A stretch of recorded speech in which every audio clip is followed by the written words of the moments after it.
જામનગરની ગુજરાત આયુર્વેદ યુનિવર્સિટીમાં મહીસાગર જિલ્લાની ધન્વંતરી આયુર્વેદ કોલેજના વિદ્યાર્થીઓએ હોબાળો મચાવ્યો હતો।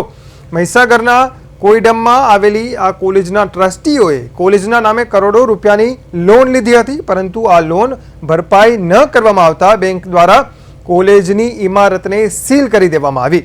આ વિવાદને કારણે છેલ્લા 6 મહિનાથી કોલેજમાં શૈક્ષણિક કાર્ય સંપૂર્ણપણે બંધ છે। પોતાનું ભવિષ્ય અંધકારમાં જોઈને 30 થી વધુ વિદ્યાર્થીઓ તેમના વાલીઓ સાથે જામનગર યુનિવર્સિટીએ પહોંચ્યા। યુનિવર્સિટીના વાઇસ ચાન્સેલર સાથે તેમણે મુલાકાત કરી। વિદ્યાર્થીઓનો આક્ષેપ છે કે લાખો રૂપિયાની તેમણે ફી ભરી છે, આમ છતાં તેઓ શિક્ષણથી વંચિત છે। સ્થાનિક સ્તરે અને ગાંધીનગર કક્ષાએ અનેક રજૂઆતો કરવામાં આવી, આમ છતાં કોઈ ઉકેલ ન આવતા હવે વિદ્યાર્થીઓએ તેમને અન્ય કોઈ ચાલુ કોલેજમાં તેમનું સ્થળાંતર કરવામાં આવે તેવી માગ કરી છે। વિદ્યાર્થીઓએ ચીમકી આપી છે કે જો ટૂંક સમયમાં વૈકલ્પિક વ્યવસ્થા નહીં કરવામાં આવે તો તેઓ ઉગ્ર આંદોલન ચાલુ કરશે। મારું નામ કાપડિયા ટ્રિશા છે। હું ફર્સ્ટ યરની વિદ્યાર્થીની છું। અમે બધા ફર્સ્ટ યરના સ્ટુડન્ટ ધન્વંતરી આયુર્વેદિક કોલેજમાંથી આવ્યા છે। અમારે કોલેજમાં ટોટલ 150થી વધારે વિદ્યાર્થીઓ છે અને 30થી વધારે વિદ્યાર્થીઓ અહીંયા આગળ આંદોલનમાં જોડાયા છે।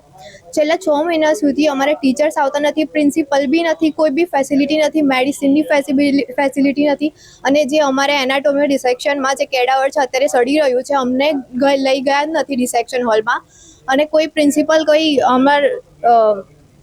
દેખરેખ રાખતું નથી અને ખાલી ત્યાં ડૉક્ટર્સના નામ છે, ત્યાં એક બી ડૉક્ટર્સ નથી, મેડિસિન નથી।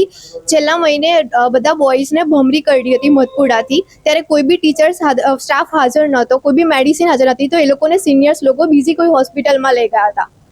તો પ્લીઝ અમને વીસી સાહેબ અમને વિનંતી છે કે અમારા માટે કોઈક સારા પગલાં ભરો। નમસ્કાર, અમે ધન્વંતરી આયુર્વેદ કોલેજના વિદ્યાર્થીઓ છીએ। અમે છેલ્લા 6 મહિનાથી કોલેજ નથી ગયા કેમ કે અમારી કોલેજ બેંક દ્વારા સીલ કરવામાં આવેલ છે, તો વિદ્યાર્થીઓ ખૂબ જ તકલીફમાં છે અને અમે અત્યારે મહીસાગર જિલ્લાની ધન્વંતરી આયુર્વેદ કોલેજ કોઈડમથી આવેલા છીએ વિદ્યાર્થીઓ અને અમે ટોટલ 150થી પણ વધારે મેડિકલ કોલેજના સ્ટુડન્ટ ધન્વંતરી આયુર્વેદ કોલેજમાં અભ્યાસ કરીએ છીએ।